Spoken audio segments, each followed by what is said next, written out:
What's up guys, Thomas from FT86 Speed Factory, and we're actually in our old shop because this is where our race cars live. We're gonna get into these ones in a second. There's a new one that you guys can see, but first we just got our time attack car back from Varus Engineering, so let's go check out all the new work that they've done. Okay, so Varus Engineering basically did a whole remake of this car. They did a whole new aero package, so we're gonna start in the front, and there's usually a really big front splitter here, but they made it easily to take on and off because it actually won't fit in the trailer with the splitter and the big rear wing. We're gonna get that in a second, but we can't lift it up and put it on there. I'll show you what it looks like in a B-roll clip here. Now another thing they did to the front bumper is we used to have these speed holes drilled out here, and what they did is just made the whole thing a big oval to allow more airflow here, because behind here is the air filter, and then behind that you have the top of the radiator and the oil filter. So hopefully that'll keep engine coolant or engine temperatures down a little bit and put more cold air into our intake. Now, if we move over to the side of the car, we noticed that the fender well looks really freaking weird because this is an ML24 body kit, but they took a huge chunk out here to allow more airflow to escape out of here that's created by the gigantic front splitter. So all that air has to go somewhere, so you evacuate it out here. They also made some of their own fender liners to smooth out all the airflow. But unfortunately, they had to cut out, all of our cool logos on a wrap. So that kind of stinks, but this thing's all supposed to be about function, and if it looks cool, that's just an extra byproduct. Now they also did a similar thing to the rear wheels. They cut out a huge section out of the rear bumper because I assume it was acting kind of like a parachute, creating a bunch of drag. So now you can see perfectly those huge wide wheels. The 315 Hoosiers run in the back. Those are wrapped around the Volt TE37s that are 18 by 11.5, so pretty wide. And then up front, they're a little bit narrow at 295 in the front. Now, obviously, you can't miss this gigantic wing. This is a carbon fiber wing that Varus made. It's a dual element wing, which means there's two airfoils kind of going. It's supposed to be, better, makes more downforce. This thing makes a ton of downforce, and I'm pretty sure by the bracket here that it's not at this full maximum angle, so we could make a lot more downforce just to make it balance. They've kind of taken some out of the back. Now, to do this, they mounted it, they welded it directly to the frame of the car. It's chassis mounted, and they had to cut our carbon fiber trunk in order to get it to fit. So you'll see these giant slits here, and so the trunk no longer hinges like a normal trunk. So you have to kind of take out all these hood pins, I guess they're trunk pins now, and you just slide the trunk back very smoothly if you want to take it off, because the fuel cell's in here. So when you have to do fuel stops, you got to take the trunk off. The diffuser here hasn't changed really much. This is the off-the-shelf Varus Engineering FT86 Speed Factory aggressive rear diffuser. They actually ran out of development time to make a cool time attack diffuser, so since they already had this one, they just kept it on there, and it's still making downforce, and we got this giant wing to make more rear downforce. Speaking of downforce, this makes they had a goal of making 2,000 pounds of downforce, and when we sent it to them with all our aero mods, they said it only made 100 to 150 pounds of downforce, and their goal is to 2,000, so it's a huge difference. And actually, they made about 1,700 pounds of downforce because of the time restraints. They didn't get to do the rear diffuser, but still 1,700 pounds is a ton of extra downforce. So this year's race season should be dramatically different, because that's like a whole nother car, half a car on top of this car when it's at 100 or 120 miles an hour. Now, something you can't see because it's underneath the car is a full flat bottom aero paneling underneath the car. So you get a smooth airflow all the way from the front splitter all the way to the rear diffuser, so nothing's really undisturbed. So that's cool, but you can't see it. I'll throw some B-roll clips of Varus Engineering, and they show the flat bottom. But next, we're gonna talk about the engine. The engine hasn't changed a bunch. We do have these 3D printed, I don't know what they're called, but they go on top of the vents in the top. They actually cut a big section out of the vents because all that airflow that's coming from the front bumper and the splitter, there needs to be a bigger spot for them to go. So instead of these little tiny vents, they cut out a huge section, and this little ramp up here is supposed to allow more airflow to come outside of the engine bay.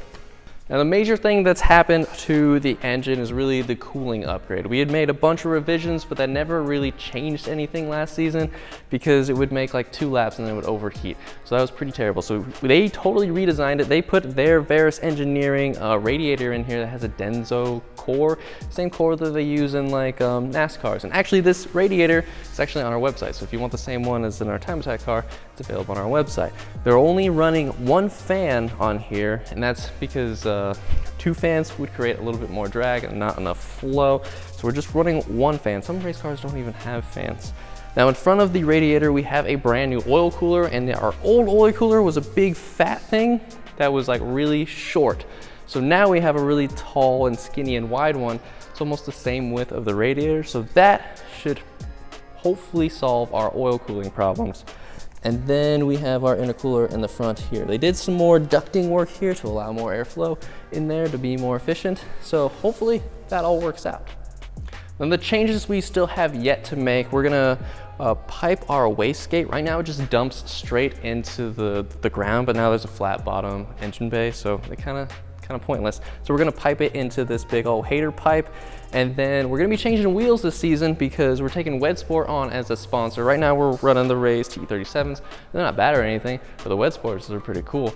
They're the TC105Xs. I talked about them in a new products video. We're just getting really big ones, 18 by 11.5. Same size as these, I'm pretty sure, just these ones are the super light one. They have the special paint that's like half the thickness as normal paint, so it's even lighter, it's stronger, all those good things. So we're gonna be putting those on the cars soon. Now moving on to our Touring Cup car. This is the one that you saw in the last Gridlife video. This is the car that we do wheel-to-wheel racing on, which is pretty cool. But at the last event, we noticed that it wasn't making a lot of power. So there is some more room into the spec sheet, all the regulations. Basically like the score that Forza Motorsport has, the number value for your class, like A class, B class, C class, we have a bit more room for power. So we're shooting for 205 horsepower. So to make those power gains, we did some changes to the engine. So let me pop that engine for you. So previously it already had this engine intake, but what we changed is the 2017 and newer red intake manifold. That one's supposed to flow a little bit better. It's not plastic, this one's actually made out of metal. Same one that we have on our 8.6. So that paired with an Ace catless header, and then we have a catless mid pipe, we have a catless front pipe.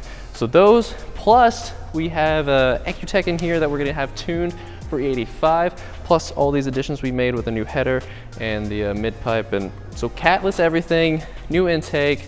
We're gonna be running E85. Hopefully we're gonna go from like the 170 or 175 we made at the dyno before the last event. Hopefully we're gonna get to the 200 to 205 to kind of put this at the max potential of that racing class. All right, now the other thing we changed were the tires. We were previously running Bridgestone's RE71Rs. Those are like 200 treadwear tires, but the classifications allow us to go a little bit higher. So we got some Hankook race slicks. These are 245, 40, 17s. These are the RPF1 wheels. So hopefully this will give us a little edge around the corners, give us more grip, so we can win, man. That's all we were trying to do.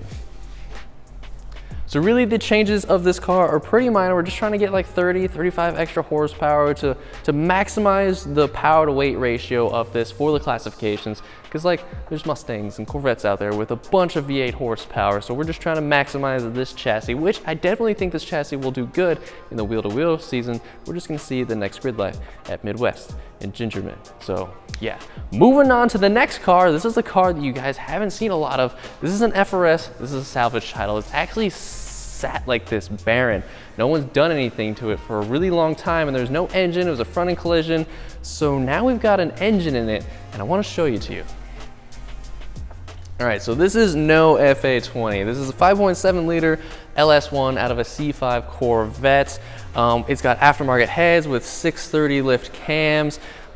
This thing's supposed to make around 500 horsepower NA, and if you haven't guessed by now, this thing is gonna be a drift car. All right, now to get this big V8 to fit in this engine bay, we had to get an aftermarket oil pan. We also got some off-the-shelf bolt-on engine mounts.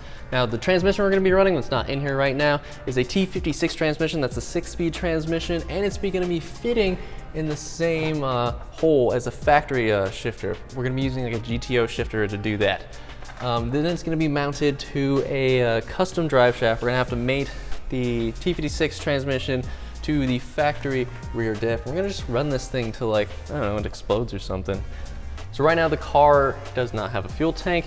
We're getting a new fuel pump put in, as long with a fatter fuel line to feed the big V8. And eventually we're gonna have to have a new exhaust system in here. We might do a custom one, who knows, we might do an off-the-shelf one. A lot of stuff is up in the air right now. Now it doesn't look like much right now, but we're gonna be doing the basic fundamental drift car stuff, you know, like a hydro e-brake. We're gonna be putting an angle kit, and we're gonna throw on a Rocket Bunny wide body. So hopefully this thing, you know, should start up in like 2 weeks or something. So look forward to that. That's all I got for you guys. So I'll see you guys in the next video. Should help with that problem, and yeah, thanks.